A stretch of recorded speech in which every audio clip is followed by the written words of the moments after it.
태국 여행 총정리. 태국으로 떠나는 여행을 준비해 보았어요. 태국 여행을 계획 중이신 분들께 도움이 되었으면 합니다. 태국을 알차게 즐길 수 있도록 지금부터 태국 여행 기본 정보를 알아볼게요. 한국에서 6시간 거리에 있는 태국은 한반도의 약 2.3배 정도 되는 면적으로 북서쪽으로 미얀마가 있고 북동쪽으로 라오스, 동쪽으로 캄보디아, 남쪽으로는 말레이시아와 국경을 맞대고 있습니다. 인구는 약 7천만 명으로 태국어를 사용하는데 여행 관련 종사자들은 대부분 영어를 구사할 수 있어요. 여행 중 알아두면 좋을 간단한 태국어를 몇 개 가져와 보았는데요. 단어 끝에 남자는 캅, 여자는 카를 붙여주면 됩니다. 예를 들어 본인의 성별이 남자라면 사와디캅, 여자라면 사와디카라고 하시면 돼요. 시차는 한국보다 2시간 느려요. 한국이 오전 10시라면 태국은 오전 8시인 거죠. 태국 화폐는 바트라고 부르며 1, 50 바트는 동전, 20, 50, 100, 500, 1000바트는 지폐입니다. 최근 바트 환율이 많이 올라서 1바트가 38원 정도예요. 태국 날씨는 11월부터 2월까지 건기, 6월부터 10월까지 우기로 나뉘어요. 여행하기 가장 좋은 날은 11월에서 2월을 추천드립니다. 이 시기에는 비도 거의 오지 않고 시원한 날씨로 여러 활동을 즐기기 좋은 날씨예요. 다만 여행자가 몰리는 시기인 만큼 항공편과 숙박 가격이 높을 수 있어요. 여행하기 가장 힘든 시기는 4월인데요. 1년 중 가장 더운 날씨로 기온이 40도까지 올라가기도 해요. 대신 4월에는 물의 축제인 송크란을 즐길 수 있죠. 매년 4월 13일부터 15일에 태국 전역에서 열리는 송크란은 태국 전통의 새해가 시작되는 것을 기념해 열리는 가장 규모가 큰 축제입니다. 우기에 충분한 비가 내려 한 해 농사가 풍요롭게 이어지기를 기원하고 무더위를 잠시나마 식히는 의미에서 서로의 손이나 어깨에 물을 부어줘요. 지나가는 행인이나 관광객에게도 물을 마구마구 뿌리는데 축복을 기원하는 행위여서 다들 즐거운 마음으로 물에 흠뻑 젖은 채 축제를 즐깁니다. 송크란 외에도 태국에서 열리는 큰 축제가 하나 더 있는데요. 바로 루이 끄라통입니다. 루이 끄라통은 12번째 달 보름 저녁에 강의 연꽃 모양의 배를 띄워 물의 신에게 행복을 기원하는 축제예요. 해마다 개최 시기가 변경되지만 보통 11월에 방콕을 비롯한 태국 전역에서 열립니다. 치앙마이에서는 풍등을 날리는 이팽 축제도 함께 진행되어서 루이 끄라통 중에서도 가장 아름다운 풍경을 감상할 수 있어요. 다음은 태국 여행 전에 꼭 알아야 하는 주의사항을 몇 가지 알려드릴게요. 첫 번째, 대마초. 태국은 22년 6월부터 대마를 합법화하였어요. 이에 따라 길거리에서 대마 상점을 쉽게 찾아볼 수 있고 대마 쿠키, 소주, 삼겹살 등도 판매되고 있어서 각별한 주의가 필요합니다. 태국에서 합법이더라도 대한민국 국적인 우리는 우리나라 법을 따라야 해요. 대한민국은 대마초가 불법이기 때문에 구입, 소지, 운반, 섭취 등 행위가 적발될 경우 국내 마약류에 관한 법률 위반으로 형사처벌받게 됩니다. 우리나라 국민이 해외에서 대마를 했다고 해도 국내법 위반으로 처벌을 받는다는 거죠. 이 점 명시하셔서 호기심에도 절대 대마초는 하지 않도록 해요. 두 번째, 태국 황실 모독주의. 태국은 힙헌군주제 국가로 국민들은 왕실을 굉장히 신성히 여깁니다. 그래서 어디를 가나 태국 국왕의 사진과 국기를 자주 볼 수 있어요. 사진을 보고 신기하다고 국왕의 사진을 손가락으로 가리키면 왕실 모독죄에 해당할 수 있으며 훼손 시에는 큰 죄에 해당합니다. 태국 지폐에도 왕 초상화가 인쇄되어 있어서 돈을 훼손하는 것도 태국 황실 모독죄에 해당하니 우리 모두 조심하도록 해요. 세 번째, 전자담배. 태국에서는 내외국인을 막론하고 전자담배를 불법으로 취급해요.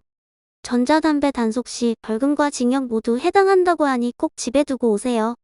참고로 태국 입국 시 일반 담배는 함부로, 주류는 1리터까지 가능합니다. 네 번째, 길거리개. 태국 여행을 하다 보면 길거리에서 진돗개 비슷한 크기의 들개들을 볼 수 있어요. 무리지어 다니는 특성상 자칫 잘못하면 여럿이 달려들어 해를 가할 수도 있기 때문에 가까이 다가가지 않는 게 좋습니다. 저는 수십 번 태국을 가봤지만 관심조차 안 보여서 그런지 한 번도 개들이 짖거나 공격한 적은 없었어요. 큰 개가 길에 있어도 너무 겁먹지는 마시고 가까이 가지 않도록만 조심해주세요. 5번째, 머리 쓰다듬지 않기. 태국에서는 다른 사람 머리를 만지면 안 돼요. 머리는 영혼이 나가는 통로라고 생각해서 신성시하기 때문인데요.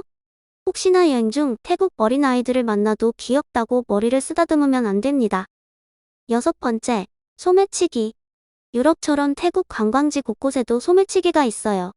특히 짜오프라야 강변보트 선착장, 왕궁 주변, 쇼핑몰과 야시장, 나이트클럽 등 사람이 많이 다니는 곳에서는 특히 더 조심해야 합니다. 관광지에서는 되도록 가방을 앞으로 메고 꼭 손에 들어야 한다면 오토바이 날치기를 피해서 차도 쪽이 아닌 인도 쪽으로 드는 것이 좋아요. 먹거리에 천국 태국에 갔으면 맛있는 태국 음식도 먹어봐야죠. 향신료 요리에 도전하기 어려운 사람도 맛볼 수 있는 한국인의 입맛에 잘 맞는 대표 태국 음식을 꼽아보았어요. 먼저 팟타이는 많은 분이 알고 계신 음식이죠. 어묵, 닭고기, 돼지고기, 소고기, 해물 등의 고명을 넣고 잘 볶아 만든 볶음국수입니다. 개인적으로 식당에서 먹는 것도 맛있지만 카오산 로드 같은 길거리 노점에서 먹는 게 더 맛있었어요. 꾸에띠우는 쌀로 만든 국수를 물에 살짝 삶아 어묵이나 돼지고기, 야채 등을 넣어 먹는데 국물이 있는 것도 있고 마른 국수로도 먹을 수 있어요. 간단하게 한 끼 해결할 때 좋습니다. 고수를 싫어하시는 분들은 마이사이 팍치라고 하시면 돼요. 팍치가 고수를 뜻합니다. 똠양꿍은 호불호가 갈릴 수 있는데요. 똠양은 찌개, 꿍은 새우라는 뜻으로 태국식 새우찌개예요. 태국 음식의 특징인 짜고 맵고 시고 달고 4가지의 맛을 한 번에 느낄 수 있습니다. 저도 처음 태국 갔을 땐 못 먹었는데 지금은 맛있게 먹어요. 한 번쯤 도전해 보시길 추천드려요. 푸팍퐁 커리는 튀긴 크랙과 야채, 카레가루, 달걀, 코코넛 밀크 등을 넣어 끓인 부드럽고 고소한 맛의 커리 요리입니다.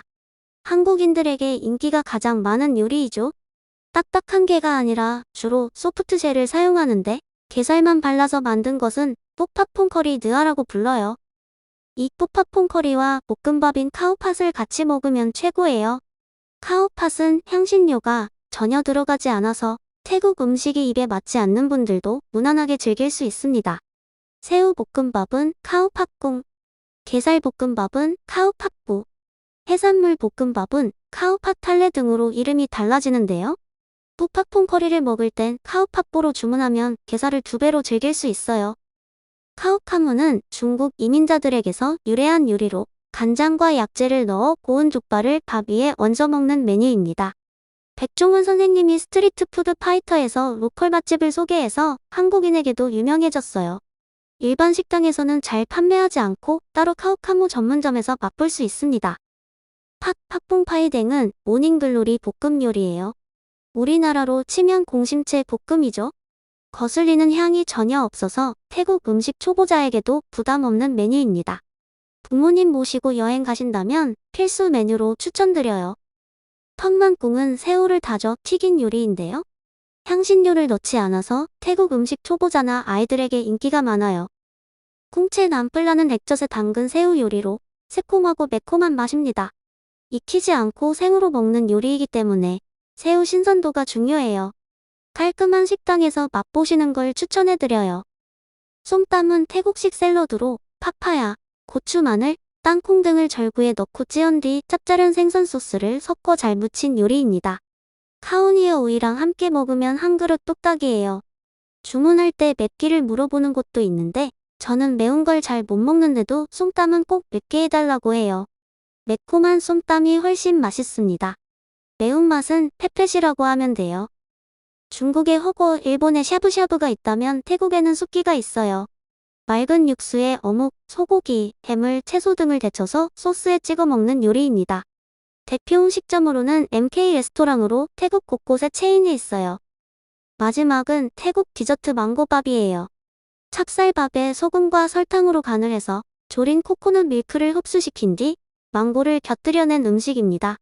망고를 밥이랑 먹는다는 게 생소할 수 있지만 꼭 한 번은 드셔보세요. 저는 처음 태국 갔을 때 망고 밥에 빠져서 면세점에서까지 사 먹었어요. 태국 과일도 한번 볼게요. 태국은 연중 열대 과일을 즐길 수 있는 과일 천국으로 대형마트, 시장, 노점 등 어디서든 만날 수 있습니다. 여행 시기에 제철인 과일을 알고 가시면 좋겠죠? 다들 알고 계시는 망고는 4월부터 6월이 시즌인데 시즌 외에도 마트에서 자주 찾아볼 수 있어요.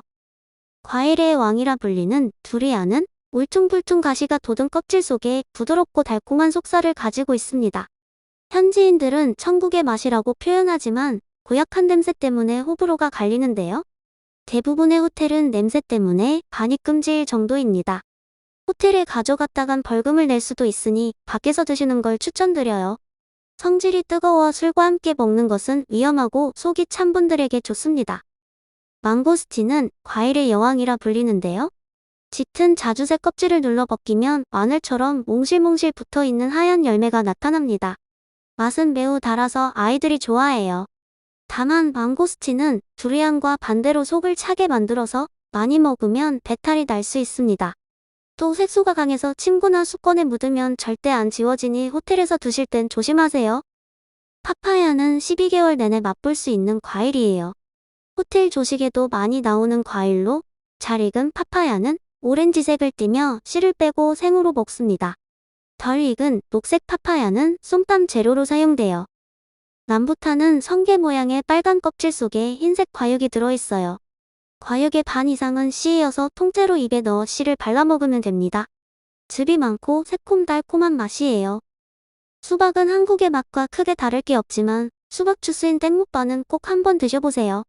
1일 1땡목바는 필수입니다. 구아바는 길거리 과일 가게의 단골 메뉴예요. 식감과 생김새는 사과 같지만 단맛이 거의 없어 소금과 설탕을 섞은 양념에 찍어 먹습니다. 말랑한 구아바보다 단단한 구아바가 맛있는 편이에요. 용화는 과일 안에 검은 씨가 있어서 붙여진 이름인데요.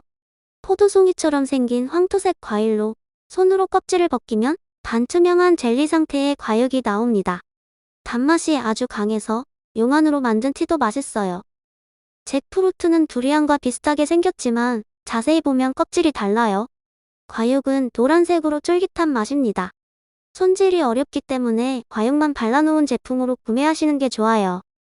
드래곤 프루츠는 짙은 분홍색 껍질에 희고 검은 씨가 박혀있는 과육이 특징입니다.